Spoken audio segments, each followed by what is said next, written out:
Садыр Жапаровдун байлыгы канча деп ойлойсуз? Менин имараттарымда мурда башка бирөөлөргө катталган эле. Кыскасын айтканда бардык мүлктөрүмдүн баасы 20 миллион доллардын тегерек болот экен.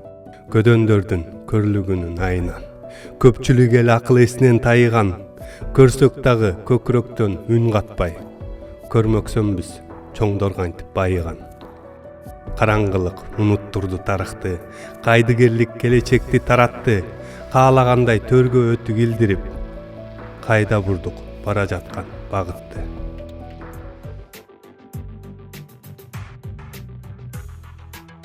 Эркин журналисттерди массалык каралоого бир гана фейктер эмес, улуттук телеканалдын кызматкерлери да активдүү катышты. Алар фейктер тараткан маалыматтарды бөлүшүп, кастык тилин колдонуу менен эркин медиа өкүлдөрүн негизсиз айыптап чыгышты. Мисалы, Усу балык каганат аттуу ТРКнын ошол кездеги кызматкери Дилбар Алимованы Европадан тапшырма түшүп, ошонусуна акча алсы керек деп жазып чыккан.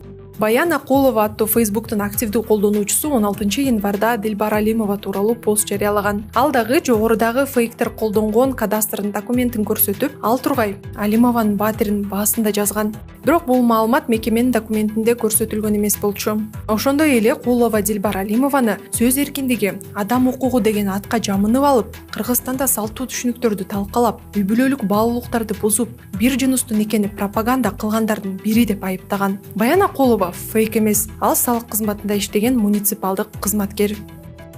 Кыркатоолор билип ыйык экенин, карыз эмне билбейт эле мекеним, кыйын кыргыз акча үчүн эх аттың, Кытайлардын кармайт беле этегин. Желегибизди жерге салбай талдайлык, жетет болду карыз албайлык. Жол салам деп ошол алган акчага, жетим тоодон биз айрылып калбайлык. Кыргыз үчүн тоолор кеңдер чоң байлык. Кыңырылып башты жерге салбайлык, шаар курам деп батып алып карызга, шаар суубузду биз солутуп албайлык.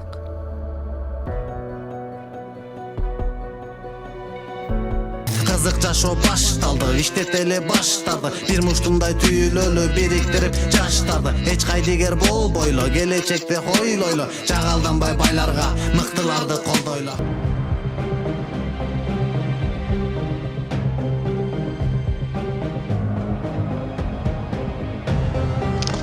Сиздин 87 сомуңуз Кыргызстанда коррупция менен күрөшүүгө кандай жардам берет? Анткени Айтайт ТС каналынын миссиясы Кыргызстандын элине кызмат кылуу, элдин үнү болуу. Биз силердин көзүңөр менен карап, кулагыңар менен угуп, чилистендердин карасантай схемаларын ачыкка чыгарабыз. Аларды сиздер менен биздин кызыкчылыгыбыз үчүн, азыркы эркин Кыргызстандын жыргалчылыгы үчүн иштөөгө мажбурлайбыз. Эркиндик берилбейт, ага жетүү керек.